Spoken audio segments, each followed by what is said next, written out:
Vai começar o podcast do Brasil Times. Olá, aqui mais um Zimmer Podcast com você. Hoje a nossa convidada vai trazer um assunto que está sempre sendo falado, principalmente nas famílias brasileiras. A Gláucia Monteiro, ela é escritora e ela é presidente de uma associação, de uma entidade que ajuda mulheres que tiveram câncer, mas não só isso, ela vai explicar como as mulheres, como as famílias podem se preparar melhor para essa situação grave que pode acontecer na vida de qualquer pessoa. Gláucia, muito obrigado por você estar aqui. Eu que agradeço a oportunidade da gente estar tendo de poder compartilhar um pouquinho da nossa história e falar um pouco para essas pessoas que precisam de ajuda, precisam saber como elas se prevenir, como elas realmente podem mudar a história delas. Vai ser um episódio incrível, tenho certeza. Um assunto que traz as emoções para esse podcast.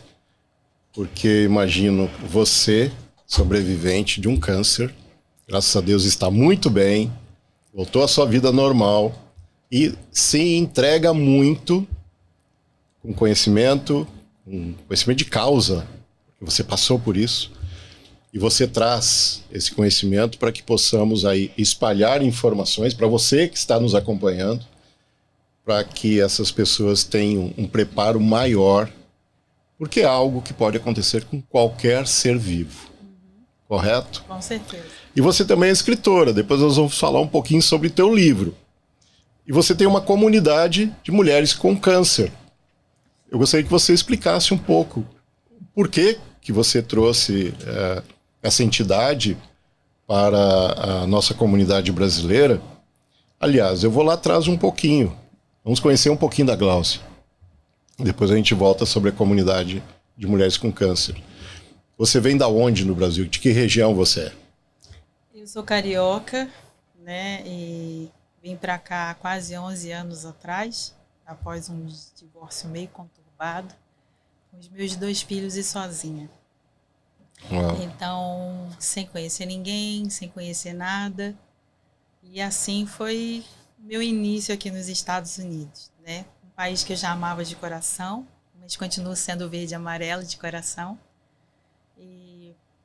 E tudo isso me trouxe hoje ao que eu sou. Muito bom. E lá no Brasil, qual era a tua atividade lá no Rio de Janeiro? Eu era empresária, era fotógrafa, né? E tinha uma empresa que fazia todas as coisas na área de fotografia, vídeo, né? E eventos. Então a gente trabalhava com isso.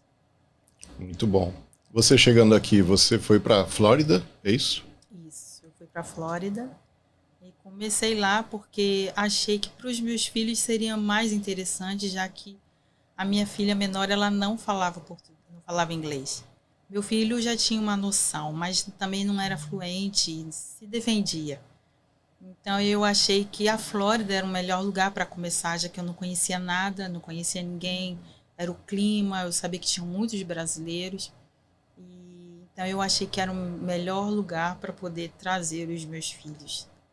E depois da Flórida, você... Aí depois da Flórida, eu vim parar em Massachusetts. Pelo tema que nós vamos abordar hoje. Oh, então aí nós vamos descobrir por que você veio para Massachusetts para desenvolver, né, a sua vida e também a comunidade.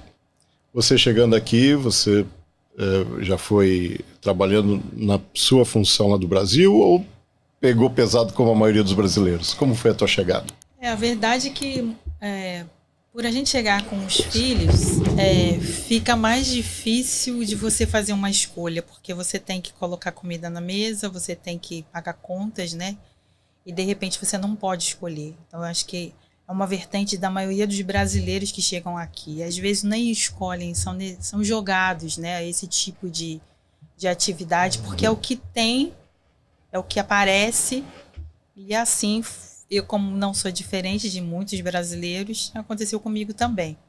Eu tenho uma formação em administração de empresa, né? Mas chegando aqui, tudo o que eu era realmente ficou no Brasil. Então, eu acho que isso é uma das coisas mais difíceis, né? Não é difícil você encarar uma faxina, mas o difícil é, de repente, você trabalhar a sua cabeça numa outra situação que você era diferente durante tantos anos. Adaptação. Como a maioria, a grande maioria dos imigrantes brasileiros que aqui chegam, acabam por desenvolver uma tarefa, uma atividade que eles não estavam acostumados. Aconteceu comigo, aconteceu com a maioria de quem nos assiste. Com você não foi diferente. Isso. Seus filhos estão aqui nos Estados Unidos ainda? Sim, eu tenho 2 filhos, né? Eu tenho a Brenda, de 24 anos, que já é casada. E eu tenho o Brian, que vai completar 30 anos de idade. Eles moram aqui em Massachusetts. Aqui em Massachusetts. Tá bom, então. Desenvolveu a tua família sozinha, pelo que você falou. Mãe solo. Né? Mãe solo. E que são os maiores desafios, não é? Sim. Que, quando são um casal, alivia, acredito que um pouco essa situação. Talvez muito a situação. E chegando aqui, aliás, vamos lá para a história. Eu não vou esquecer da história. O que aconteceu na Flórida para que você buscasse um novo estado? Esse foi o divisor de águas na minha vida, né? Porque eu nunca pensei em sair da Flórida. Eu nunca pensei. Eu escolhi a Flórida para ficar. E assim eu comecei a minha vida ali. Até que um dia eu descobri um caroço no meu seio.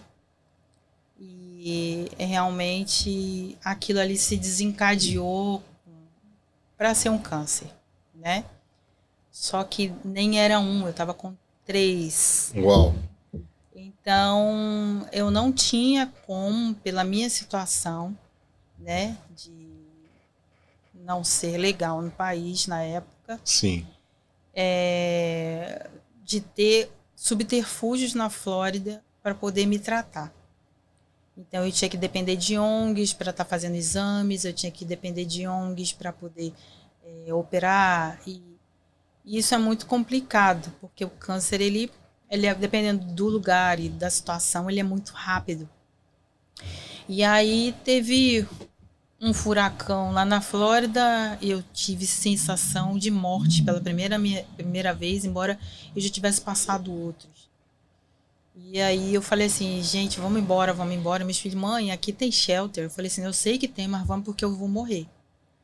Se eu ficar aqui, eu vou morrer.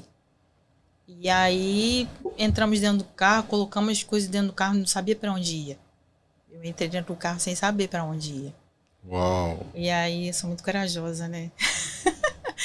E aí, falei, meus filhos falaram, mãe, nós vamos para onde? Eu falei assim, vamos subir. Vamos subindo, porque a gente sai dessa confusão que está aqui. E ia ser de escala 5, então quer dizer, ia ser bem devastador. E eu falei assim, vamos ficar o mais longe que a gente puder. E nesse ínterim, dentro do carro, eu comecei a fazer alguns contatos, né, com algumas pessoas no Brasil, pessoas que tinham pessoas aqui. E aí eu achei uma pessoa aqui, eu perguntei para ela se eu poderia ficar na casa dela uns 5 dias. Ela falou assim, não, pode vir. Eu falei assim, olha, já estamos no caminho, não tem problema, pode vir. E assim foi a minha vinda para Massachusetts. Não foi esperada, não foi uma coisa que eu programei, mas simplesmente ela aconteceu. Eu vejo que Deus fez com que as coisas acontecessem de uma forma que, tipo, ela não vai sair de um jeito, ela vai sair de outro. Uau. Então, ele fez toda uma situação para poder com que eu pudesse parar em Massachusetts. E você morava em que local lá? Qual cidade? Na Flórida? Uhum. Boca Raton. Nada por acaso. Não. Isso foi, sabe aquele negócio de dar um chute? Uhum. Talvez tenha sido em 2018, isso? 17? 2017. Ou 2017. Uhum. porque eu me lembro muito bem deste furacão que você está falando, e eu morava em Boca Raton também. Ah, então, tá vendo? Nada é coincidência. Nada é coincidência. Era vizinho, não sabia. E eu me lembro que o furacão foi bastante devastador, tanto que nós nos reunimos na casa de uma pessoa, de uma família muito querida. Várias famílias estavam lá naquela casa, porque era um grande shelter, muito bem protegida aquela casa. Mas mesmo assim, que passou por lá de maneira leve, ele causou bastante estragos por lá, foi bem, naquela região. Então eu me lembro desse furacão. Esse furacão foi bem... Embora, assim, tem muitas às vezes que as pessoas falam, né? Vai passar isso, aquilo, outro. Mas esse, acho que foi um dos últimos que foi, assim, bem devastador. Que foi em 2017 naquela região mesmo. Lembro muito mesmo. bem. Então, você estava com, na verdade, 2 furacões na tua vida. Tava 2. Na saúde e aquela tempestade. Com certeza, eram 2 mesmo. E 2 devastadores. Com certeza. O furacão da saúde, que você disse agora há pouco, de 3 nódulos, assim que eu entendi. Eles já estavam sendo tratados lá na Flórida? Não, eu só tinha feito biópsia. Ok, então estava bem no início de você receber essa informação e começar a buscar tratamento? Não no início, né? Porque o câncer ele tem 4 estágios, né? O primeiro é bem no comecinho, o segundo você já está num estágio um pouco avançado, mas nada preocupante. O terceiro ele é preocupante. E o quarto ele realmente você já está assim numa situação que os médicos já não têm mais o que fazer por você, ou pelo menos não conseguem mais fazer, mesmo que queiram. Entendeu? Muito triste. E na época que eu descobri, eu estava no estágio 2. Então não era tão preocupante. E o médico falou, ó, se você vai ficar aqui, resolve, porque precisa tratar. Mas a verdade é que, tipo, você fica perdido, né? O chão se abre, você está sozinho num país estrangeiro. Tudo acontece, as emoções te afloram. Vem um filme muito grande na sua cabeça, o que você vai fazer. Você tem 2 crianças, né? Na época, minha filha tinha 13 anos de idade, né? Meu filho tinha 18 para 19. Então, assim, era um adolescente e um jovem no início, né, com sonhos, e você fica, eu preciso ficar doente logo agora, né? O que vai ser dos meus filhos? Como que vai ser se eu morrer? O que vai acontecer com os meus filhos? Então, são perguntas que passam muito rápido na sua cabeça, te passam um filme, você fica sem saber o que você vai fazer. E é nesse período que você fica assim, eu vou pro Brasil, volto pro Brasil, fico aqui. Será que eu vou conseguir? Será que eu não vou conseguir? Né? Então, são muitos questionamentos sem respostas. Você é aquele tipo de mãe que já compartilhou com os filhos, ou você segurou sozinha até quando não dava mais? Você chegou e teve aquela reunião com os filhos e explicou como que você Primeiro eu chorei muito, né? Eu chorei muito porque eu queria ver meus filhos crescerem. Eu queria ver minha filha casar, meu filho casar, eu queria ver meus netos. Eu acho que é o que passa na cabeça de todas as mães ou pais que estão passando por essa situação. Você sente que o tempo escorre pelos seus dedos e você não tem mais controle sobre eles. Porque uma vida normal, você sabe até onde, né? Você se cuidando, comendo saudável, isso, aquilo, outro. Você sabe que você pode prolongar, mas ali você não tem mais onde prolongar. Você está literalmente na mão de Deus. Claro que Deus usa os médicos, mas é Ele que te diz o seu prazo final. Então, é muito complicado, sabe? A gente fica meio perdido. É uma situação muito difícil. E eles ficaram sabendo logo, então? Eu tive que abrir para eles, né? Porque nós morávamos os 3 sozinhos e eles iam saber, né? E assim, no meu livro eu conto mais um pouco sobre isso em detalhes, do que aconteceu. Mas não tem como você esconder. Não tem, até porque você não fica bem com você. E aí as pessoas acham que às vezes até com ela pessoalmente eu fiz alguma coisa, tá acontecendo alguma coisa, né? Então eu acho que a verdade é que nesse momento você tem que ser muito transparente. É muito difícil, porque você acaba sendo o esteio da família, né? A mãe, ela sempre é aquela que segura as rédeas. E quando você não tem mais as rédeas na mão, você tem que dar para 2 crianças. E foi isso que aconteceu comigo. Eu deixei de ser a mãe, meu filho foi o meu pai e a minha filha foi a minha mãe. Porque eu não tinha ajuda de família aqui. É claro, a gente tem amigos, né, anjos, né, chamado amigos que te ajudam, que te auxiliam. Isso eu tive demais. Mas família é diferente, né? Então não tem como você nesse momento você esconder. Tem pessoas que conseguem. Eu já não parti para essa vertente, não. Certo. Então teus filhos de alguma forma foram os teus terapeutas dentro de casa, te aliviaram psicologicamente, eles te deram algum alívio, de apoio? A verdade é que, tipo assim, nós somos cristãos, né, na minha casa, e a gente sempre teve Deus como uma pessoa principal em nossas vidas, né? Então eu sempre ensinei isso para os meus filhos. E nesse momento, se você não tem Deus, fica muito difícil, entende? Porque a tua tendência é chorar, é gritar, é espernear, vou morrer, porque você vê a morte passando assim, bem do ladinho, bem rente de você. Não tem aonde você dizer que isso não é verdade. Então, meus filhos tinham já essa estrutura, que ajudou muito, né? E eles falavam, mãe, Deus vai te curar, Deus está com a gente, vai dar tudo certo. Então, se eles tinham algum momento interno deles, eles não me repassavam, sabe? Eles foram muito fortes. Mas, assim, depois de um tempo, meu filho que teve que me sustentar. Minha filha teve que me dar banho. Isso é muito constrangedor, muito difícil, entende? Porque a lei da vida é diferente. Aí eu dar banho nela e eu cuidar dela. E não o inverso. Então é uma coisa assim, muito difícil. Não só pelo que você está passando, mas pela situação que desencadeia de uma forma que você não tem mais o controle. Porque é isso que acontece. E aí, você nessas situações todas, seus filhos apoiando, sustentando, ajudando de todas as formas, e você recebeu essa notícia do furacão, pegou seus filhos, colocou no carro e subiu. Você chegou aqui em Massachusetts, ficou na casa dessa pessoa, que foi um anjo já de chegada, não é? Com certeza foi. Continua tendo relacionamento com ela? Sim, ela hoje mora na Flórida. Trocaram as posições?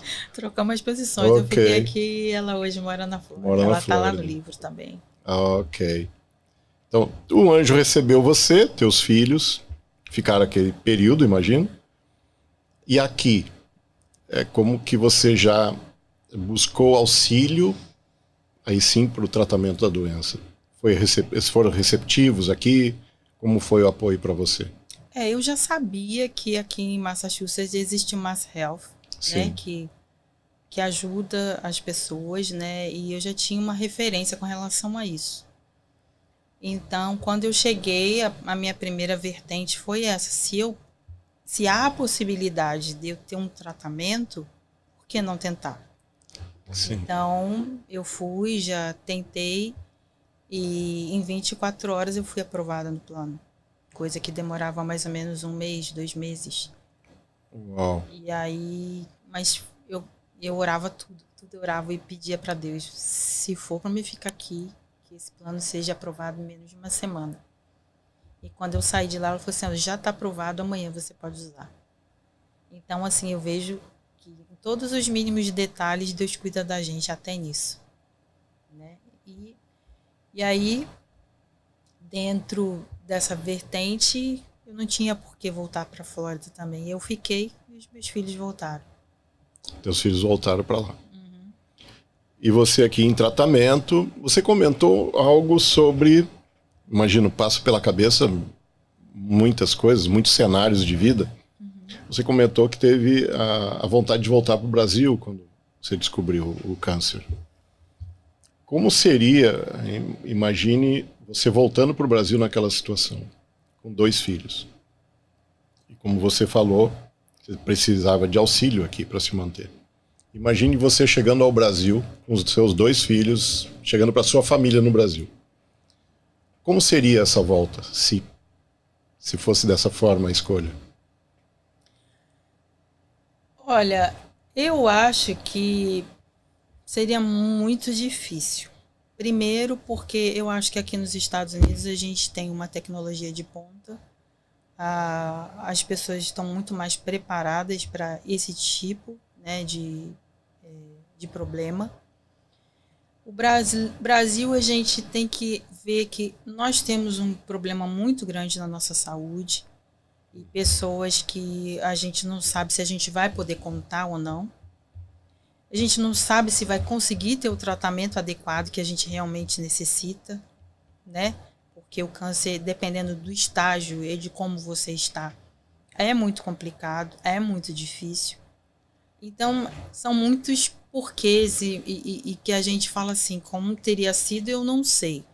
Mas eu tenho certeza que eu não estaria sendo socorrida tão rápido quanto eu fui aqui.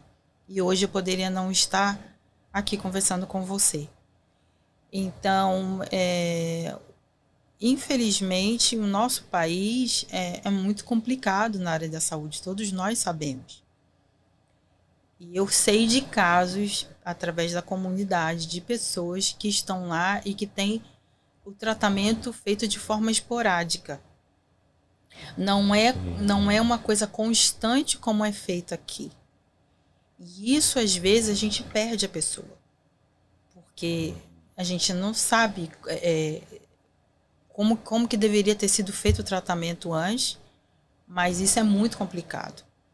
E aqui não. Aqui eles realmente ficam em cima de você, eles te acodem, eles marcam uma coisa mais constante. Então, você tem uma tendência muito grande de você conseguir sobreviver, né? Claro que depende do tipo de câncer que você está, como está, em que fase está, né? E a gente também não é Deus para saber se você vai sobreviver. Mas eu acho que seria meio complicado eu voltar para o Brasil com os meus filhos em uma situação dessa. Seria difícil. Eu puxo esse assunto porque muitos que estão nos assistindo podem ter ou em suas vidas, ou um parente, ou algum amigo que talvez pense, no Brasil seria mais fácil, porque lá tem os parentes, etc. E como profissional financeiro, eu olho o lado também das finanças, tanto da pessoa, nesse exemplo, como a família que poderia estar recebendo. Que eu penso da seguinte forma, além do tratamento que a pessoa voltando teria que receber, e você já esclareceu que não tem a qualidade que temos aqui nos Estados Unidos para tratamento de câncer, mas eu imagino também da parte financeira. Imagine você chegando nos Estados Unidos, 2 filhos, você precisando de apoio, de auxílio daquele mais básico, que eu estou imaginando, ajudá-la a ir até o médico, a ir até o tratamento. Então alguém teria que te acompanhar, imagino. Seus filhos teriam que ser recolocados numa escola, precisariam de apoio, teto, comida, carinho e algum dinheiro. Então, o que eu imagino numa situação dessa, se fosse a tua escolha, imagino que a família de lá também teria restrições financeiras, porque a maioria das famílias brasileiras não tem preparo para receber outra família e ajudar essa outra família financeiramente. Com certeza. O que você pensa a respeito disso? Eu acho que o câncer ele não atinge só a você. A sua escolha de ir ou ficar, ela vai atingir as pessoas que estão ao seu redor. E no caso de ir para o Brasil, você, como diz nosso ditado lá, onde come 2, come 3. Mas, dentro da situação, é uma coisa muito complicada. porque você vai passar uma certa resistência financeira, né? Porque você está acostumado com outras coisas, e ali eles vão ter que te dar o básico, porque precisam arcar. A verdade é que a família arca, geralmente, com a sua doença. Porque você não pode trabalhar. Você não pode fazer nada. Os medicamentos, todas as infusões que são feitas são muito difíceis, são muito complicadas, entendeu? Não é que nós não queremos trabalhar. Eu quero deixar isso bem claro, porque muitas pessoas falam, poxa, mas a pessoa tá ali entre uma químio e outra pode trabalhar. Não dá, gente. Não dá para trabalhar. Porque a química fica no nosso organismo reagindo. E a gente perde forças, a gente tem enjoos, a gente tem N situações que a gente não consegue, às vezes, andar. Eu tinha dias que eu não conseguia sair sozinha para caminhar em volta da rua. Porque a minha perna não obedecia. Eu não tinha problema nenhum. Mas as medicações são tão fortes que elas te seguram. E nisso você fica dependente da sua família. Nisso você fica dependente dos seus amigos, seja onde for, aqui ou no Brasil. E isso é um grande problema, porque você já está passando por uma doença, você se sente culpado porque você está colocando peso na vida de outras pessoas que não tem nada a ver com o que você está passando, né? Elas por si só também, elas se seguram, porque não querem que você sofra mais do que você já está sofrendo. Então tem, sabe, várias circunstâncias ali que fazem com que seja complicado esse lado financeiro. E é uma coisa assim que a gente nunca pensa que vai passar por isso. Ninguém escolhe passar por um câncer. Esses dias mesmo eu coloquei no post do meu Instagram, não se culpe por você ter tido um câncer. Você não é culpado por isso. Porque muitas vezes as pessoas se sentem assim. Se eu não estivesse assim, eu não daria trabalho para o meu pai, para o meu marido, para o meu filho, seja quem for. Mas é uma situação que acontece. Então, realmente o lado financeiro a gente não pensa como vai ser. A verdade é que na hora você quer se salvar, né? Mas claro que se você tem esse respaldo financeiro, a sua mente, a sua tranquilidade em fazer os tratamentos de uma forma mais calma é melhor. Porque você sabe que, além de tudo, você tem que estar lutando pelo financeiro. E aí, como você luta? Se você não tem recursos e você tem que depender das pessoas. Então, isso é uma coisa assim que ninguém pensa, mas é o que acontece. É o que aconteceu comigo e é o que acontece com muitas pessoas hoje que nós temos na comunidade que estão passando por isso. Temos que fazer campanhas, temos que colocar no jornal, temos que fazer tantas coisas para que essas pessoas tenham um mínimo de dignidade de sobreviver num momento tão difícil que muitos aqui não têm nem famílias aqui. Estão sozinhos de tudo. Eu, graças a Deus, eu tinha meus filhos. Mas e quem não tem? Nada, nem ninguém. Entende?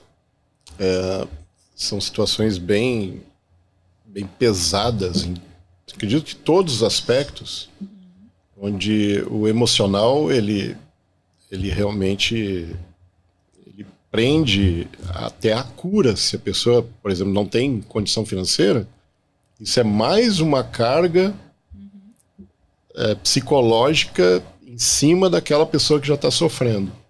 Com certeza. Ok, mas você escolheu estar aqui, ficar aqui e fazer o tratamento. Esse tratamento, ele envolveu também o aspecto psicológico. Isso é bem resolvido aqui, porque pelo que chegou até mim, até pelas pessoas que me relatam, devido ao meu trabalho, eu tenho vários relatos de pessoas que sofreram muito na área financeira, por algum parente, por algum amigo, ou elas mesmas, quando houve uma doença grave, câncer e outras. Então eu tenho vários relatos de que os médicos americanos, eles são muito diretos sobre as situações, porque até me explicaram um pouco, quero ver se você concorda. No Brasil, me parece que tem todo o envolvimento emocional para um médico chegar e falar sobre isso claramente. E aqui na América, pelos vários relatos, o médico ele encara o câncer como uma doença, não é, entre aspas, o câncer, aquele monstro, eles encaram como uma doença que se você fizer o que tem que fazer, você vai curar. Então é assim que os relatos me passaram sobre isso. E que isso já é desde o início. Eles dizem, ó, você está com isso, agora vamos tratar, vamos buscar a solução. É mais ou menos por aí? Como que foi contigo, né? Porque Comigo foi uma bomba Como que caiu foi? na minha cabeça. Eu cheguei lá, o médico, a enfermeira sentou no computador e falou assim, deixa eu te mostrar que tipo de câncer que você tem. Uau! Eu, hã? Como assim? Não entendi. É comigo? Eu tinha acabado de chegar, entrei porque eles tinham feito meus exames e para constar o que tinha. E ela sentou, e ela era brasileira. Brasileira. Aham. Então ela não sabia que ninguém tinha te falado nada. Não, porque Ela ela pensou sabia... que alguém tinha te falado. Não, porque ela sabia que eu estava retornando para ver meus exames. Porque eu não fiquei sabendo o que deu nos meus exames. Ninguém Eu te falou. desconfiava. Ninguém Eu falou assim, ó, desconfiava. desconfiança é muito grande. Ninguém falou Não, assim. eu desconfiava por uma fala de uma enfermeira quando ela Você fez. desconfiou. Sim. Então, mas assim na sua cabeça você fala assim, nossa, não vai ser isso não, não de é. jeito nenhum. Não, de jeito nenhum. Aí eu cheguei e entrei, porque ela ia falar comigo, conversar comigo e tudo, né, que eles fazem, né, aqui, o antes do médico chegar. Sim. E aí ela foi conversando comigo, né, a gente conversando em português, e ela falou assim, então, eu vou sentar aqui, porque eu achei estranho ela não me examinar, não fazer nada. Uhum.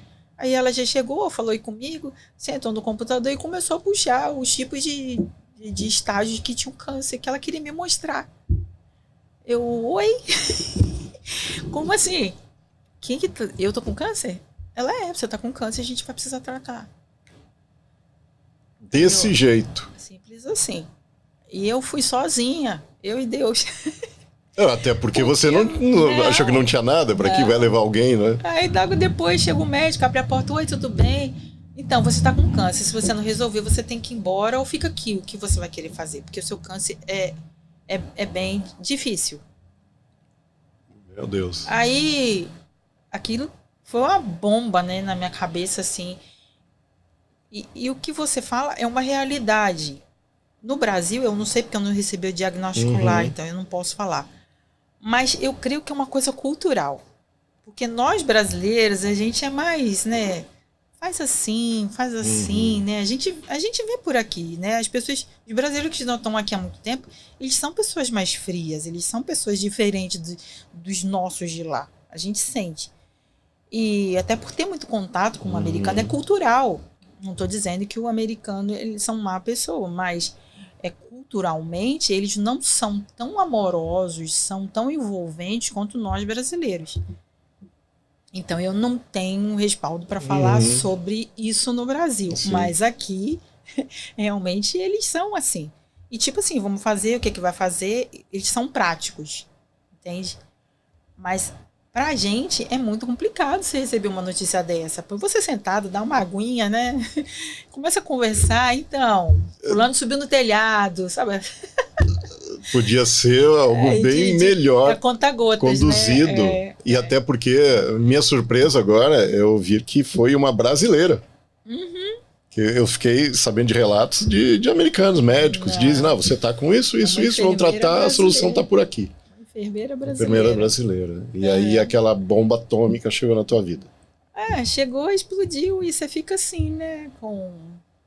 Parece que você tá congelada, né? A história não é com você, estão te contando a história de outra pessoa. Isso não foi feito com você, não. Isso não é, não. Ela errou, não é outra pessoa, não é você. Então você, aos poucos, você vai absorvendo que aquela história é a sua. É aquilo que você está vivendo e aquilo que você vai viver. E como será essa história?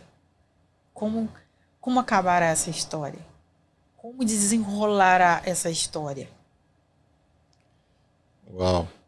Então, são perguntas que você se faz, mas que você não tem resposta. E dentro disso você fica à mercê de Deus, do tempo e dos médicos, porque você não sabe. E tudo isso é no momento que você recebe um diagnóstico que realmente é muito complicado. Agora, esses dias eu estava vendo um vídeo de uma menina que ela dizendo que ela estava recidiva, né? Ela voltou, tomou, e ela voltou no seio, e ela estava chorando tudo, até eu deixei um recado para ela. Eu falei assim, não fica assim não, eu tive e tô aqui, né? Então, sempre que eu posso, eu acalmo as pessoas, porque a verdade é que ninguém se preocupa em te acalmar. As pessoas se preocupam em te dar a notícia. Se preocupam em falar assim, ó, você já sabe o que vai fazer. Mas existe uma pessoa com sentimento ali dentro. Uma pessoa que tem sonhos, que tem vontades, que tem desejos. E que pensa no futuro como todos nós. Né? Você imagina um sonho para você, você tem um sonho para sua família, você tem um sonho para suas filhas. Todos nós, isso é normal, é natural do ser humano. Mas de uma hora para outra, isso é cortado. Porque você não sabe se você vai conseguir viver. Por isso que eu digo que eu tenho 2 nascimentos. O primeiro foi o nascimento de eu ter vindo ao mundo à luz pela minha mãe. E o segundo de Deus ter me proporcionado uma segunda chance. E nessas de hoje, eu tento ajudar as pessoas para elas não sofrerem o que eu sofri. Passarem o que eu passei. Porque a gente tem uma visão de vida muito diferente das pessoas que nunca te passaram por câncer. Eu só posso imaginar, porque não tem alguém Graças a Deus, e nem vai tão ter. próximo, espero que eu não tenha. Não é? Não vai ter. Espero que eu não tenha. Eu me vejo, assim, eu procuro buscar uma visão de, e se vier a ter? Quais são as minhas possibilidades, as minhas reações? E aí, até para ter empatia com as pessoas que tiveram, para ser mais empático com as pessoas, eu busco pensar o quão bem, né, estou de saúde, com a família, o equilíbrio, etc. E que isso pode mudar do dia para a noite, infelizmente. Somos seres humanos e com muitas emoções. Naquele ambiente, você está me falando que foi tudo muito seco, muito duro, muito frio. E logo depois houve oferecimento de um apoio psicológico, alguma terapia, ou esses tratamentos não fazem parte do tratamento aqui na América? Ou com você não houve? Até pode ter se você requerer. Sim. Né? Porque aqui os médicos eles são muito bem preparados para esse tipo de situação. Mas eu acho que muitas vezes as pessoas não têm cabeça para pedir e muito menos sabem que pode vir a poder precisar. Porque no momento, a única coisa que vem à sua mente, eu preciso me salvar. É o sentimento, vou embora. Esse é o mais forte sentimento. Eu preciso me salvar. Eu quero ficar aqui. Então, você não tem essa vertente, entendeu? De pensar em detalhes que uma pessoa normal pensaria. Okay. Porque você já não é uma pessoa normal. Desde o momento que quando você recebe um diagnóstico de câncer, você recebe um diagnóstico de morte. Essa é a verdade. Porque você não sabe, como eu falei anteriormente, no que isso vai acontecer. E eu sempre digo que são 2 vertentes. 50% é a sua cabeça. De você não deixar com que as situações, as coisas ao seu redor te contaminem a ponto de você desistir. E segundo, 50% é a sua fé. Porque você sabe que existe um Deus que cura, um Deus do impossível, um Deus que faz todas as coisas e que Ele permitiu que você viesse ao mundo. Porque é Ele que te dá a vida. Não tem como a gente fugir. Me desculpe as pessoas que não creem em Deus, não estou aqui fazendo apologia à religião, mas foi uma história a minha. Então, eu acho que Isso tem que ser dito, porque foram as duas coisas que me fizeram hoje dizer que eu estou aqui. Então, se você não tem isso como base, é muito difícil. A sua estrutura emocional, ela é muito abalada, muito, em todos os sentidos. Primeiro, com toda a medicação que você tem, você muda fisicamente, ou você engorda, ou você emagrece. Eu engordei 30 libras. Uau. Né? Então, aquilo te agride um pouco, você ficar sem careca, sem cabelo nenhum, né? Você perdeu todo o cabelo? Tudo, cílio, tudo. Tudo. Tudo. Isso deve agredir muito uma mulher. Eu perdi os cabelos, né? Eu fui mastectomizada, né? E a gente sabe que os seios são uma das partes femininas da mulher, né? Isso diz muito para ela. Então você se sente diretamente um monstro, porque você se vê mutilado, você se vê sem cabelo, entendeu? Você se vê disforme, né? Porque você tem outro peso, você está em outra, né, outro shape. Então fica muito complicado isso. E ao mesmo tempo você administrar a doença por si só. Então junta tudo num pacote só, coloca ali dentro e a gente que mexe para ver que lado que a gente vai administrar primeiro. Ouvindo isso, eu não estou como uma pessoa normal, eu estou aqui na frente de uma heroína.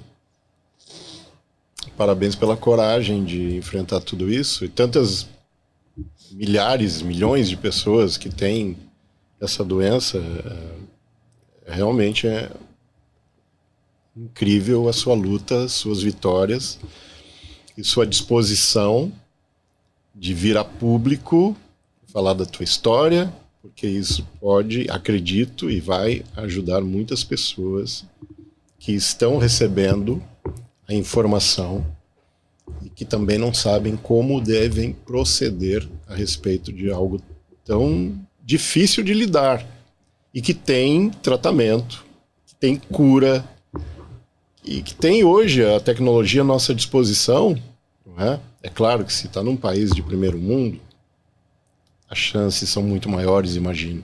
Mas aí você falou muito bem, tem a fé, tem a mente, tem os pensamentos que você vai controlando e aí controla também de alguma certa forma a própria doença, mas parabéns pela tua história. Eu já sabia uma bela parte, uma pouca até a parte, e hoje a gente está indo de maneira bem mais profunda a respeito disso. Recebeu a informação, chegou em casa, o que você pensou sobre seus filhos? Qual foi a reação, você com você mesma, pensando, como você bem colocou, tô indo embora, que foi teu pensamento inicial, não foi? E os seus filhos? O que você pensou a respeito de seus filhos? É o que eu falei anteriormente, né? A gente tem um instinto de lutar, né? Seja em qualquer situação que a gente esteja na vida, não só como um câncer, né? Mas, por exemplo, se você passar alguma situação inusitada com sua família, você vai tentar, de todos os jeitos, salvar suas filhas ou sua esposa, porque elas são bem maior que você tem. E isso passa na mente de uma pessoa que é mãe solo, né? E que você não quer que o seu filho fique para o governo. No meu caso, minha filha de 13 anos poderia ficar para o governo, né? Porque eu não tinha como levar ela de volta. Como meu filho era de maior, mas minha filha não. Então, a tendência que você tem é falar assim, não, eu vou lutar, vai acontecer. E por isso que o meu lema era foco, força e fé. Eu tinha que ter o foco. Eu tinha que ter um foco.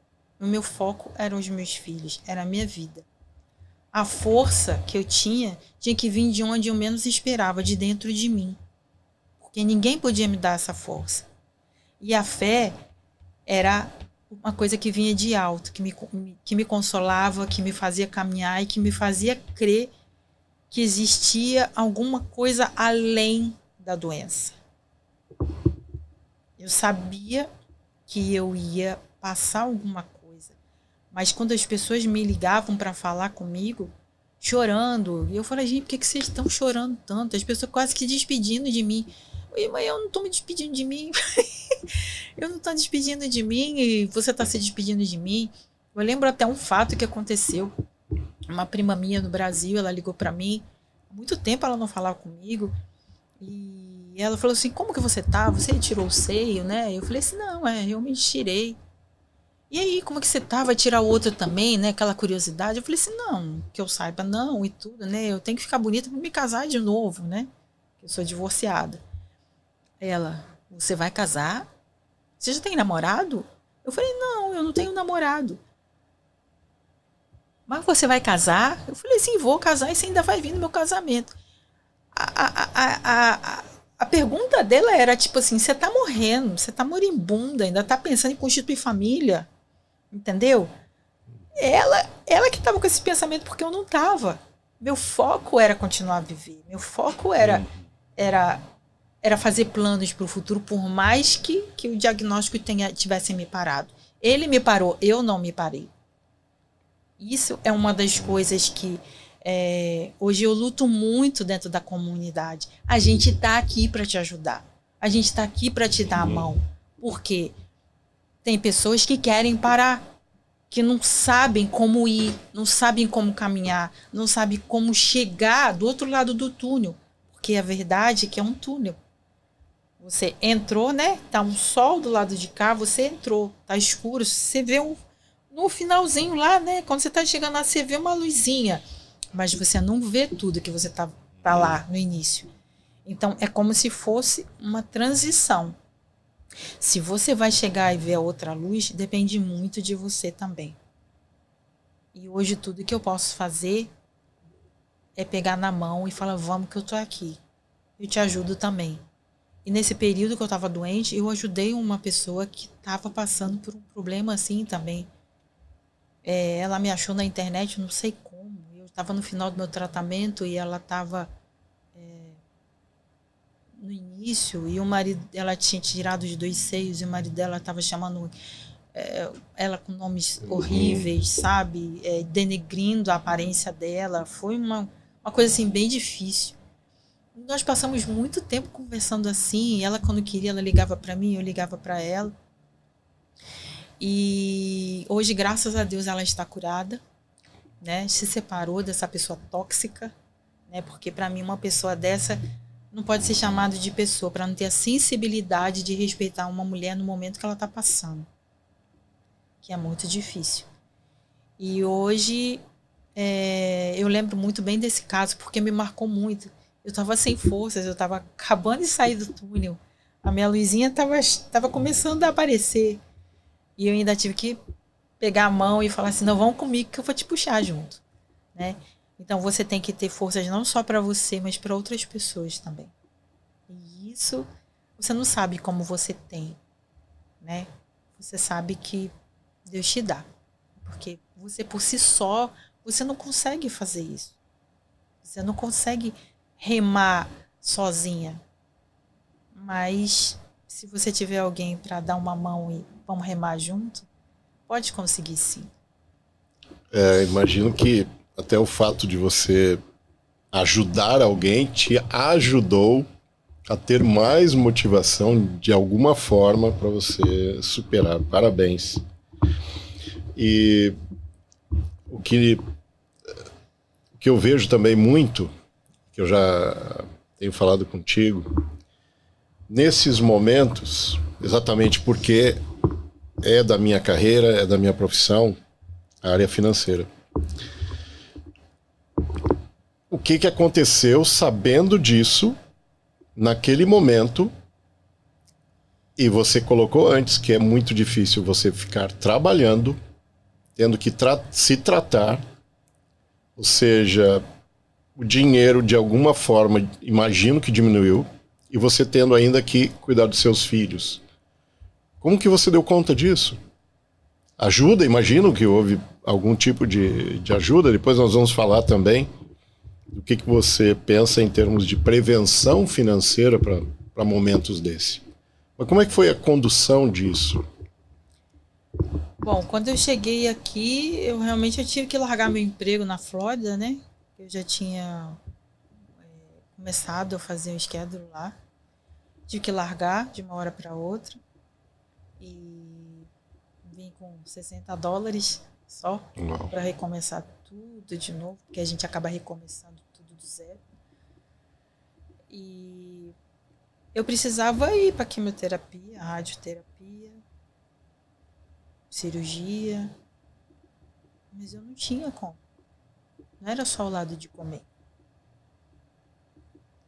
Mas eu precisava ir. E aí, nesse momento, eu tive uma ideia. Vamos pedir ajuda. Eu não sou uma pessoa de pedir ajuda, não, sabe? Eu posso estar passando por muitos problemas, mas a única pessoa que realmente peço ajuda é lá em cima. É para Deus, porque Ele pode mover os corações e as situações. E aí, nesse momento, eu pedi uma estratégia para Deus, porque eu precisava fazer meu tratamento. E Deus me deu uma estratégia. E além de tudo, existem as pessoas que estão ao seu redor, que ficam sabendo do seu caso. E as pessoas, graças a Deus, nós temos isso no brasileiro, né? Um coração doador. Né? E aí foi dando aqui e lá, e as ajudas foram chegando, mas eu nunca pedi para essas pessoas. Nunca. Teve uma senhora na Flórida que me conheceu no início do tratamento na Flórida. Ela fez o aniversário dela, né? E ela, do aniversário dela, ela não pedia presente, ela pedia dinheiro. E eu não fiquei sabendo disso. Sabia que ela fez aniversário e tal, mas, né, a gente manda parabéns, né? Tá longe e tudo, tem um carinho muito grande pela pessoa. E aí, quando foi um dia, ela me ligou, ela falou assim: Glaucia, me dá sua conta. Eu falei: mas para que você quer a minha conta? Ela falou assim: não, é porque a gente reuniu um pessoal aqui e tal, e no meu aniversário, e ela fez proposital a reunião para haver essa arrecadação. E aí ela me contou o fato, e aí ela mandou dinheiro para mim. Não só ela, mas outras pessoas também. Eu acho que é muito difícil isso, sabe? Porque você vê que, de repente, de uma hora para outra, você tem a condição de poder estar trabalhando, não está dependendo disso. E tem outras pessoas que estão piores e acaba pensando isso. Tem muitas pessoas que estão piores do que eu. E essas doações, essas coisas que chegam até nós, a gente vê como Deus é bom por deixar a gente passar necessidade, né? E tinha dias que a minha geladeira estava vazia e eu falava: a Deus, se o problema é comigo, que o Senhor quer tratar, né, quer cuidar, mas os meus filhos não. Porque a verdade é que o dinheiro não é o principal, né? Nós sabemos, mas ele desemboca toda uma situação, né, de um conforto, de uma seguridade, de uma calmaria na sua vida em determinados momentos. Com certeza a gente sabe disso, que existe, né?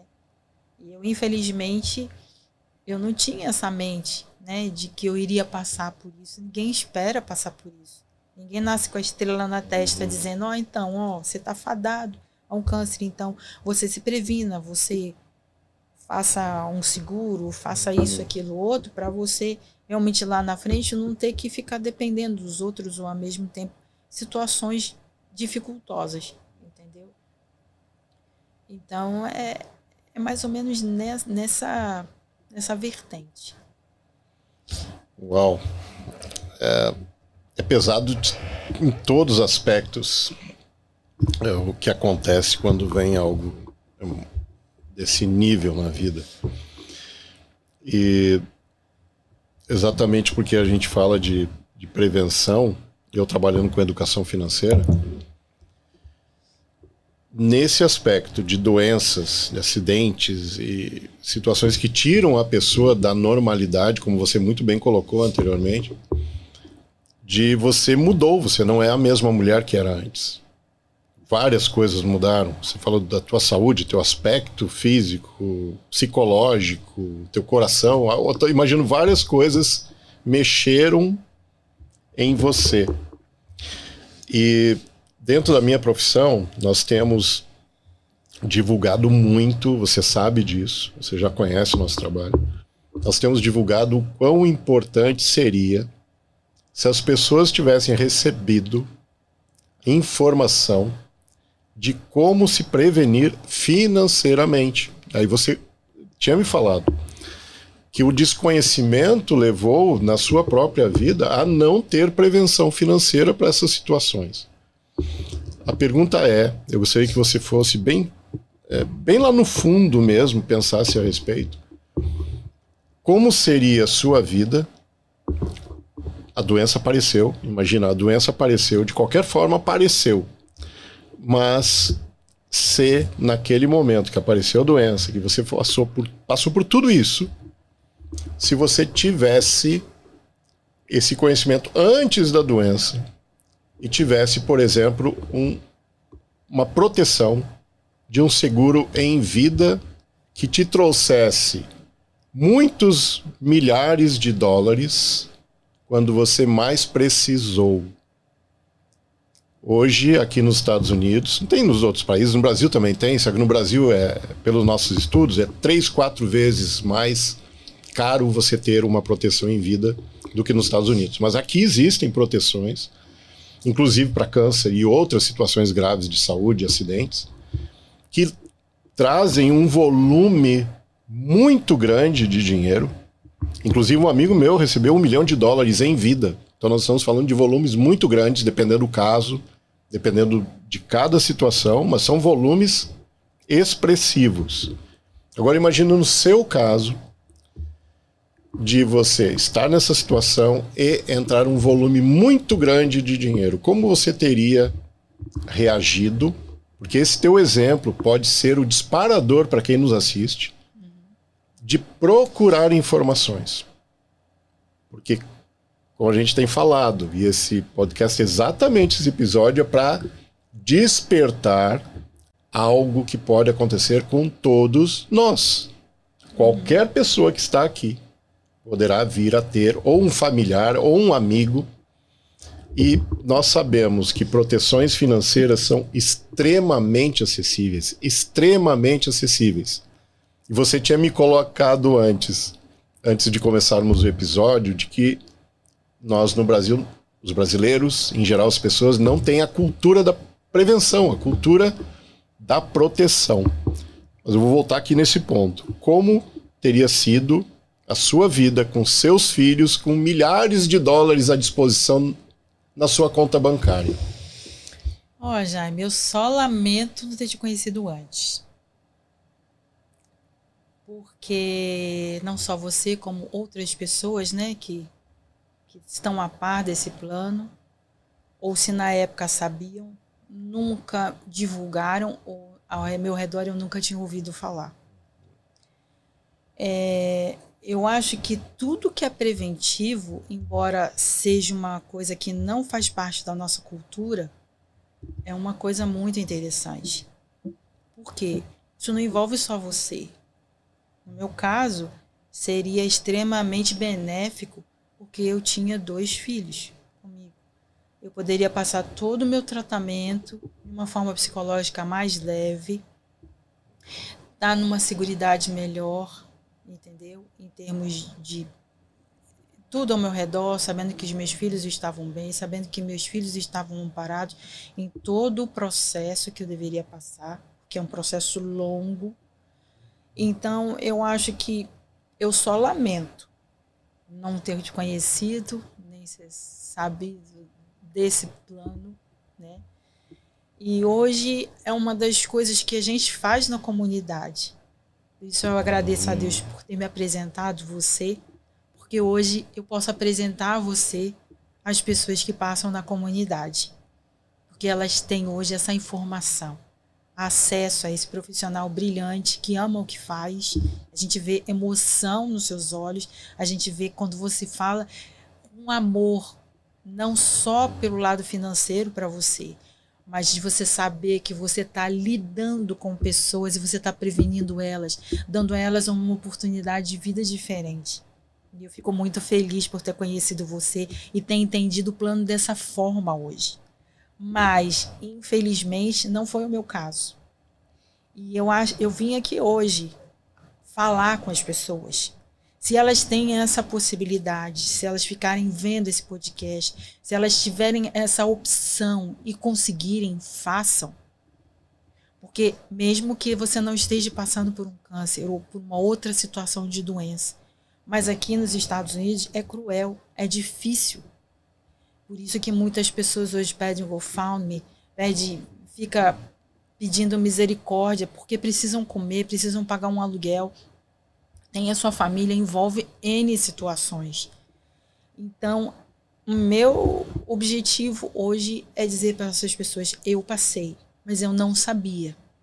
Mas se elas estão ouvindo ou vão ouvir esse podcast hoje, e se elas têm essa possibilidade, porque como você falou, não é uma coisa que seja exorbitante, é acessível, então façam. Porque vai ser benéfico não só para elas, mas que elas nunca sabem como vai ser o amanhã. A todo tempo eu escuto pessoas falando assim, Gláucia, você pode me ajudar? Porque fulano descobriu que está com câncer. Esses dias mesmo eu recebi um telefonema de uma pessoa, ela falou assim, olha, uma amiga minha está no Brasil, o filhinho dela de 3 anos de idade está com um câncer na cabeça. O que você pode me ajudar? Eu particularmente não posso ajudar muita coisa, né? Mas o pouquinho que eu tenho eu ajudo. Mas se ela tivesse esse problema, essa situação no Brasil e conseguisse fazer dessa forma, eu tenho certeza que ela se desligaria do trabalho, ficaria cuidando só de um filho, entende? E resolveria essa parte financeira por um tempo, até poder dar todo o apoio, todo o carinho, porque nós precisamos ir para médico. Alguém tem que nos levar, alguém tem que nos trazer. Quando eu fiz minha cirurgia, a segunda cirurgia, eu tive que ficar pedindo para as pessoas quem poderia ficar no hospital comigo. É muito triste porque meu filho precisava trabalhar, minha filha precisava estudar, eu não tinha quem ficasse comigo. Aí até que eu arrumei uma amiga de não sei quem lá, que ela pôde ficar e dormiu, mas uma outra pessoa ficou durante o dia, sabe? Mas é muito triste. Isso seria diferente se eu tivesse uma condição falado assim, ó, meu filho, minha filha, a gente não vai se preocupar nesse período, eu preciso de apoio integral de vocês nesse momento. Então, assim, o que vocês podem fazer? Eu não tinha nem como meu filho me levar no hospital. Eu vim de Uber, toda cortada, sozinha. O Uber pipocando assim, eu sem conseguir falar direito, porque eu estava com muita dor sozinha, porque não tinha ninguém para me buscar no hospital. E o cara passava por tudo quanto aquele dia ele resolveu passar tudo nos buracos. E eu sentindo uma dor assim que eu não conseguia respirar. Eu tinha acabado de sair do hospital, indo para casa, que alguém tinha me pagado um Uber. Então, é muito constrangedor, é muito difícil.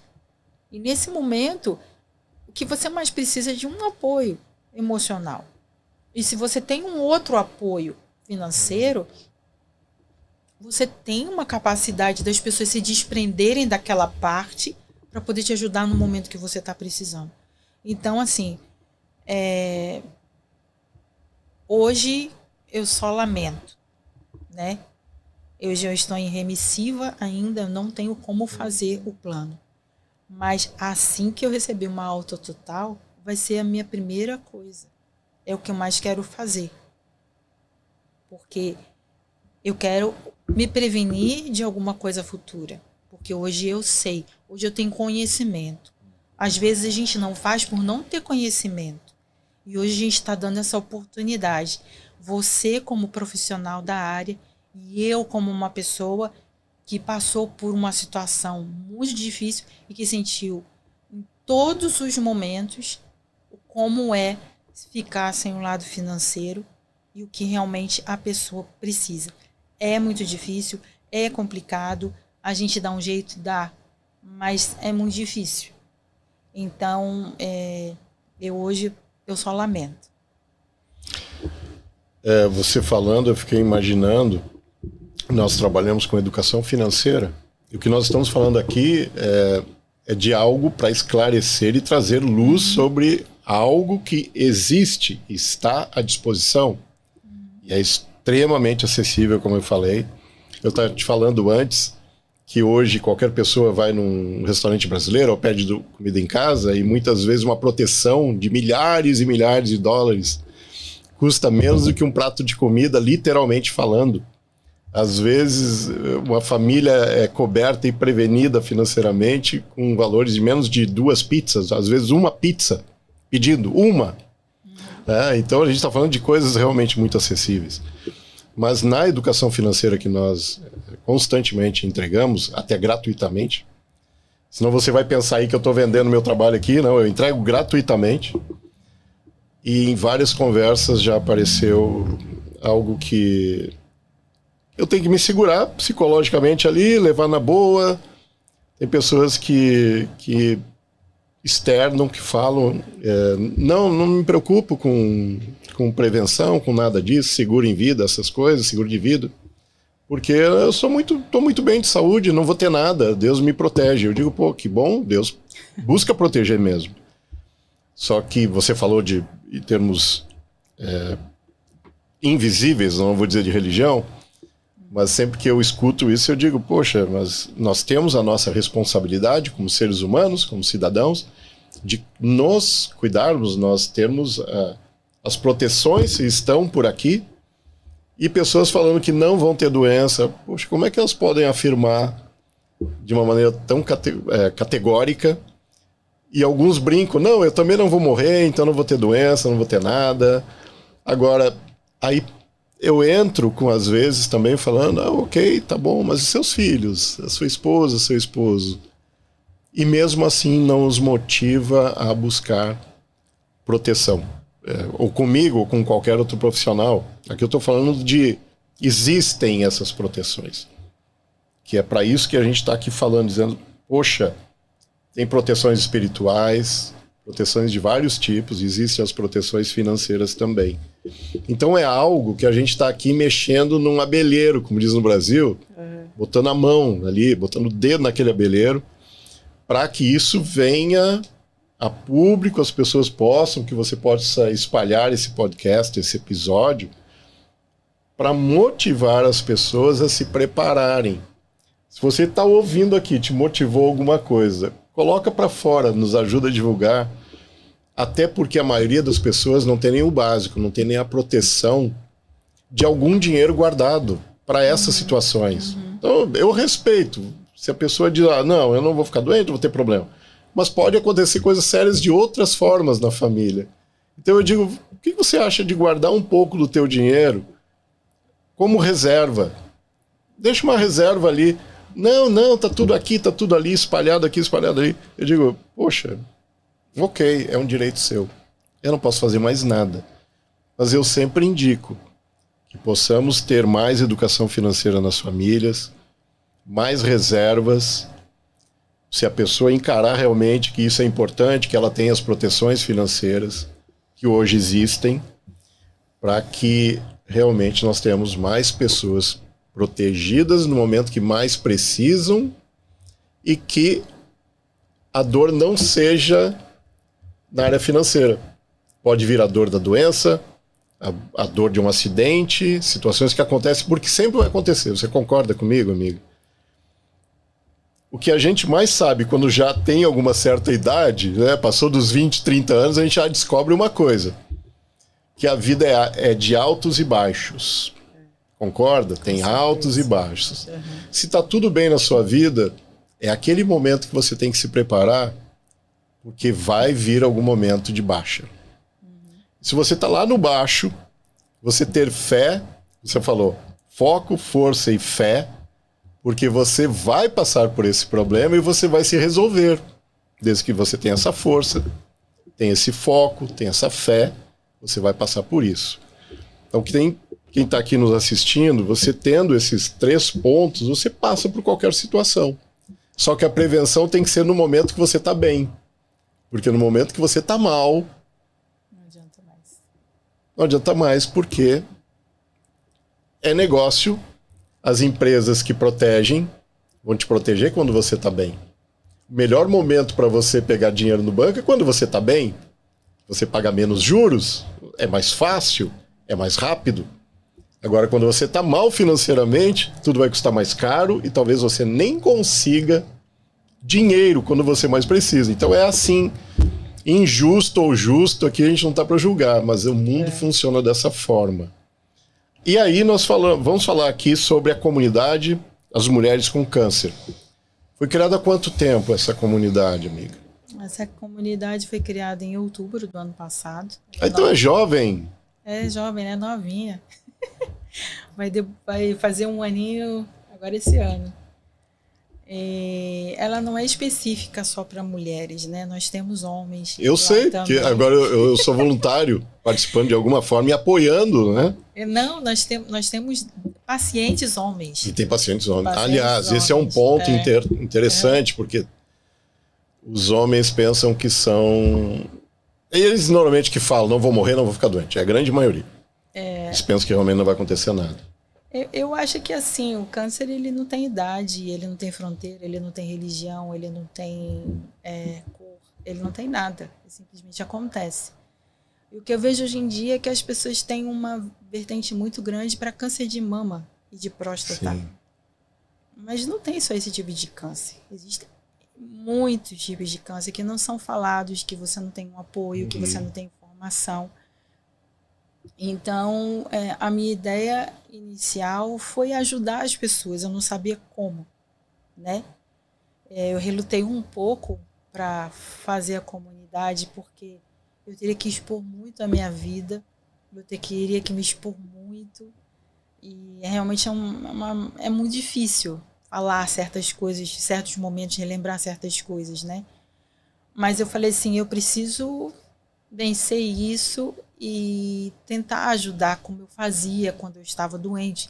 A verdade é que isso já começou desde quando eu estava doente, né? Isso só que não foi para público, não foi para um lugar específico, mas as pessoas sempre me ligavam, as pessoas sempre me pediam ajuda. Então, desde que eu fiquei doente, eu sempre ajudei as pessoas de uma forma velada, não tão clara quanto hoje, como a estrutura que está se desenvolvendo a comunidade.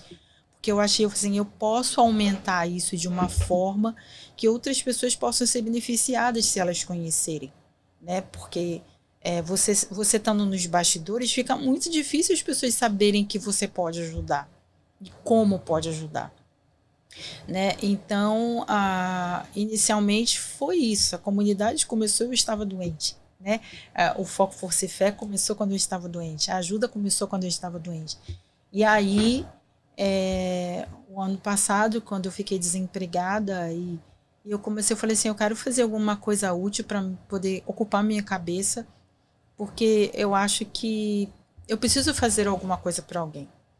E aí começou a surgir a ideia da comunidade, e ela foi surgindo, vieram os planos, vieram os projetos, e aí começamos a fazer, e hoje, menos de um ano, a gente tem muitos projetos, a gente tem vários profissionais na comunidade, como você, e temos apoio, né, como do Brazilian Times, do Consulado Brasileiro de Boston em tão pouco tempo, porque as pessoas acreditam na nossa missão, as pessoas acreditam que a gente não está brincando de ajudar ninguém, né?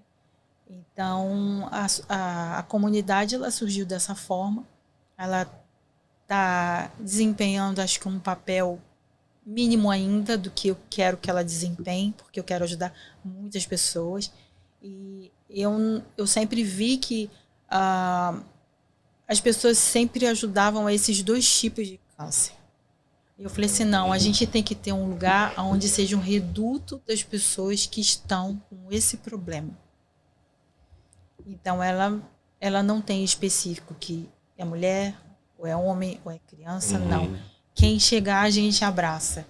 Quem quiser a mão, a gente estende. Então, a comunidade ela é feita para essas pessoas, é feita para as pessoas como remissão, como eu, porque é uma nova vida, é uma nova história, é uma nova visualização do que a gente vai fazer, como eu recomeçar a minha vida. É também um apoio para os amigos e parentes que estão passando por essa situação e não sabem o que fazer, não sabem como ajudar, não sabem como falar com essas pessoas. Então, todos os que estão ao redor de pessoas assim, a comunidade é para elas, né? Então, eu quero muito que essa voz chegue aonde puder chegar, para que a gente possa ser, né, como diz o ditado, juntos somos mais fortes, e a gente pode sim, por que não, ajudar o nosso próximo, pessoas que estão passando por um momento, sabe, tão difícil, é muito difícil, a gente não tem como descrever, só passando, né? A verdade é que eu conheço os dois lados, o dentro e o fora, e hoje, por ter essa autoridade de ter passado por dentro, eu sei como uma pessoa se sente, eu sei o que acontece, né? Porque eu fiz todos os tratamentos, então eu sei o que as pessoas sentem, eu sei como funciona, e então eu consigo entendê-las. E por entendê-las é que eu quero ajudá-las. Não ganho nada com isso, não tenho nenhuma forma remunerada com isso, né? Eu quero deixar claro, porque outro dia uma pessoa me perguntou, a comunidade paga um convênio médico? Eu falei assim, então, a comunidade não paga nada, né? A comunidade, ela parte do pressuposto de que a união faz a força. A gente vai precisar fazer isso, então vamos ver o que vamos poder fazer, né? Mas as pessoas às vezes têm uma visão equivocada. Então, a gente vai fazendo projetos, a gente vai, como dizem em inglês, step by step, aumentando para poder ver aonde a gente chegar. Financeiramente, quem sabe um dia, como, eu ainda não sei, né? Mas é uma possibilidade, sim, né? São situações que o tempo vai dizer. Mas hoje a nossa ajuda ela é um pouco limitada pelas pessoas não conseguirem entender muito a missão e muitas pessoas se excluem de apoiar certas coisas, certos projetos que a gente tem tentado produzir. Eu vejo, você falou bem claramente o quão deve ser difícil vir a público, expor a vida, os detalhes da vida, as mudanças que ocorreram na sua vida. Eu sei disso porque muitas vezes eu procuro pessoas que possam vir falar sobre essas situações. É claro que eu preciso explicar na área financeira, que é a minha expertise na área financeira. É o que acontece, o que poderia ser evitado, como poderíamos estar ajudando essas pessoas. E realmente é muito difícil. Parabéns pela tua coragem de expor a tua vida, de fazer o a mais, o extra mile, como diz o americano, porque é muito difícil nós termos pessoas que colocam abertamente as situações, não é? Tanto, como você falou, que se soubesse de qualquer prevenção antes seria maravilhoso, não aconteceu, você não tinha um conhecimento, mas também é difícil eu trazer para cá uma entrevista pessoas que receberam dinheiro e mudaram suas vidas em termos da passagem pelo problema com a conta cheia, também é difícil. Então, dos dois lados, não é algo confortável, não é algo confortável dispor a vida. Quando fala da vida, realmente as opções são muito, muito pequenas. Inclusive, fica aqui o convite para você que está nos acompanhando. Se você quiser colaborar, se você quiser falar do seu caso, se você passou por uma doença grave, um acidente grave, em que você recebeu ajuda financeira de alguma forma, em volume, que disse assim, ó, passei pelo problema e uma das partes que me ajudou a passar pelo problema é que eu recebi dinheiro que equilibrou meu lado psicológico, não é?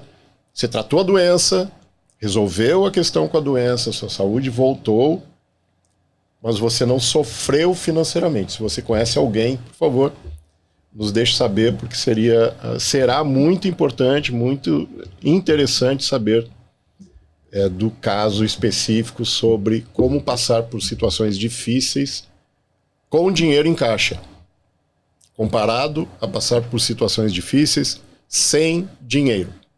Fica aí o convite. Amiga, e você se tornou uma escritora. O seu livro saiu agora 15 dias, tá fresquinho. Há 15 dias. Então nós estamos aqui em junho de 2025. O livro saiu em maio. O livro trata disso? Do que trata o seu livro? E qual o título do livro? O título do meu livro é Atravessei o Processo para Viver o Propósito. Eu acho que ele define bem o livro. Eu atravessei todo um processo para poder viver o propósito, que hoje é ajudar outras pessoas. Eu tive que sentir na minha pele como que funciona, como que é a vida de um paciente com câncer, para viver um propósito, o propósito da comunidade Foco, Força e Fé, que é meu propósito hoje. Então, esse livro, ele fala da experiência, a minha experiência, de todos os detalhes que eu passei, e ao mesmo tempo ele é um manual que acalma as pessoas e que faz dele um livro de cabeceira, porque ali ele vai ter não só a minha história, mas eu vou contar como se sente essas pessoas, o que a gente passa. Tenho fotos que não posso trazer a público, porque são fotos assim bem difíceis, entende? Porque eu tirei fotos em todo o processo. Então eu coloco ali para elas saberem o que as esperam e como elas podem estar sobressaindo, né, num momento tão difícil da vida delas. E apresento para elas a comunidade, que é o processo, é o propósito de todo esse livro. É saber com que as pessoas entendam o porquê da comunidade hoje. A comunidade hoje, ela é a minha história de superação e que muitas outras venham. Essa é a minha alegria, né, de saber que as pessoas estão cancer-free, né, que já estão retomando as suas atividades normais, que estão fazendo da sua vida os planos de novo, que já tinham terminado.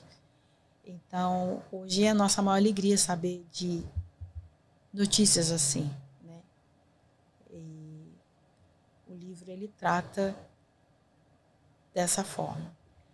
Ótimo. O livro está à disposição. Está à disposição da Amazon. Amazon. É só procurar por Glaucia Procure Monteiro por lá. ou pelo título. Certo, nós iremos também colocar os dados, tanto os endereços da comunidade, tanto do livro, como faz contato com você. Espero que possamos ter aí muitas pessoas entrando em contato para que elas tenham informações e conhecimento e apoio, ou possam também ajudar. Claro. Imagino que seria muito bom ter mais pessoas se juntando à comunidade para que a comunidade cresça mais e o bem seja espalhado por aí. A gente tem um projeto que está em andamento, que a gente está fazendo e está aceitando, né, inscrições, que é o projeto Viva Leve. Né? Viva Leve. Viva Leve. É uma forma das pessoas se conectarem com psicólogos, pessoas que estão preparadas, profissionais preparados para ouvi-las e fazer com que esse momento seja leve, viver mais leve. Então, caso as pessoas tenham interesse, conheçam alguém, né, que possa entrar com a gente em contato pelo link da comunidade, e a gente vai estar direcionando, né, logo a gente vai estar fazendo a nossa primeira sessão. Então eu tenho certeza que isso vai ajudar muito, porque isso me ajudou muito. Tem alguém para me escutar, tem alguém para dividir o que eu estou sentindo. E o propósito desse projeto é esse: fazer desse momento leve, viver mais leve. Então, gostaria muito que as pessoas compartilhassem. Geralmente conhecem alguém que está com câncer, ou familiar, ou amigo. Isso são para essas pessoas. Muito bom. Um nome muito bonito, sugestivo e que vai ajudar muitas pessoas. Tanto aqui na América como em qualquer lugar do mundo. As pessoas, né? A doença não escolhe lugar, sexo, idade. Essa doença, ela é muito democrática. Muito democrática. Ela atinge a qualquer pessoa. Parabéns por todo o seu trabalho. Você que está assistindo, como disse, divulgue, porque o assunto é muito sério, muito dolorido, em geral, muito dolorido em todos os aspectos que a gente possa pensar. Antes de encerrar, eu gostaria de fazer uma pergunta que leva ao lado bom do ruim. Sempre, por tudo que eu já li, acompanhei, estudei e vivi, mesmo nas tempestades, nesses furacões na sua vida, eu imagino que sempre apareceu alguma coisa boa no ruim. O que você pode trazer nesse momento e diz assim, apesar de tudo isso, essa doença, essa luta, essa ajuda às pessoas me trouxe uma coisa boa. Você poderia discorrer sobre o que foi essa coisa boa, o que é essa luz que apareceu mesmo nessa escuridão? O que foi bom nessa história de vida? Primeiro, a comunidade, né? Porque apesar do meu sofrimento, apesar das minhas dores, apesar das minhas cicatrizes, apesar de todas as coisas que eu passei, né? Hoje eu consigo transformar isso em bênção na vida de outras pessoas. Essa foi a maior delas. A segunda é que hoje eu vivo uma vida diferente. A minha visão de vida é diferente, né? Eu vivo um dia de cada vez. Eu faço planos? Sim, faço planos, mas não tantos quanto eu fazia antigamente. Eu vivo intensamente cada dia. O amanhã eu entrego na mão de Deus. Porque a doença, ela te ensina a viver um dia de cada vez. E você deixa coisas que eram tão grandes para você, irrelevantes. Como hoje, eu compro muito a minha paz ao meu redor. Pessoas que estão ao meu redor, pessoas que agregam comigo, sabe? E me fazem bem. Então, assim, a gente muda muito. A Gláucia do antes do câncer não é a mesma Gláucia de hoje. E eu converso com muitas pessoas, elas têm a mesma visão. O câncer é um divisor de águas na nossa vida. Como eu falei anteriormente, a gente tem 2 nascimentos. O primeiro é o natural e o segundo é o que Deus nos permite viver. Porque foi Ele que permitiu. Meu ciclo poderia ter sido encerrado, porque a vida é feita de ciclos. E o meu poderia ter sido encerrado como muitas pessoas. Eu tenho amigos que já se foram. E hoje não podem estar aqui. E se, enquanto eu tiver fôlego, enquanto eu puder estar ajudando outras pessoas, eu quero fazer isso. Parabéns pela bravura, coragem e discernimento, inteligência, diria sabedoria, de ajudar tantas pessoas com o teu trabalho, com o trabalho da comunidade. É claro que tem muitas pessoas já apoiando. Um agradecimento já para quem ajuda também, compartilha e cede o seu tempo, dinheiro e tantas coisas nesse caminho. Amiga, muito obrigado pela participação. Espero que você tenha gostado do nosso episódio. Como eu falei, se você puder divulgar, faça o compartilhamento. Espero que tenha gostado. E nós estaremos aqui para o próximo episódio em breve. Muito obrigado.